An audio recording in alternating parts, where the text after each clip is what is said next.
মুগদা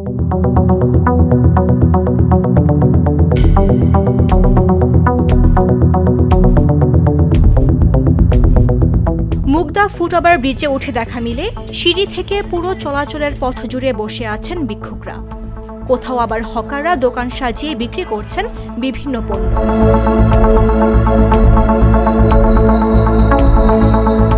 ফলে ব্রিজ ব্যবহার করলেও পথচারীদের চলাচলের জায়গা সংকীর্ণ হয়ে পড়েছে। নিরাপদে সড়ক পার হওয়াও এখন দুরূহ হয়ে দাঁড়িয়েছে।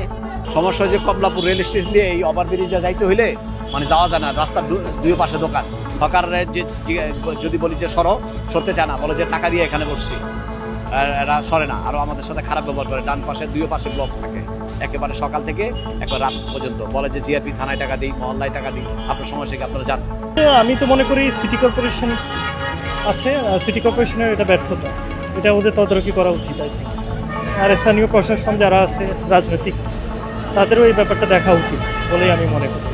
শুধু পথচারীরাই নয়, সচেতন নাগরিকরাও বিষয়টি নিয়ে উদ্বিগ্ন। তাদের মতে নিয়মিত তদারকি ও অভিযান না থাকায় দখলদারিত্ব দিন দিন বৃদ্ধি পাচ্ছে। আমাদের অনেক কষ্ট হচ্ছে, আসা যাওয়ার মধ্যে আসা যাওয়া চলার পথে আমাদের খুব কষ্ট হচ্ছে। মানে এটা জিনিস আমরা যে স্বাভাবিক যে চলাফেরাটা করি, এটা স্বাভাবিকভাবে চলাফেরা করতে পারতেছি না।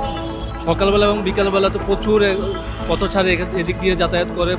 যদি ওভারে যদি আপনার এই দোকানগুলো থাকে ভ্রাম্যমাণ, তাহলে প্রচুর সমস্যা হয়।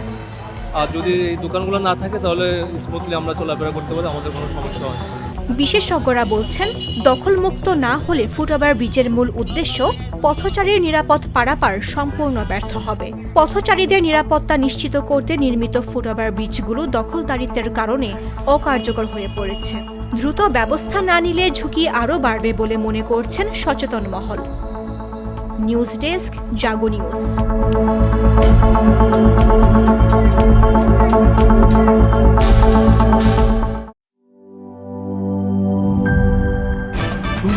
ভয় পাস না, এটা কসমিক ডোর। শব্দের আরেক নাম কসমিক ডোর। এর ওয়াল থিকনেস ও রিপ থিকনেস বেশি থাকায় এটাকে 50 বছরেরও বেশি। কসমিক ডোর, নিশ্চিন্তে 50 বছর।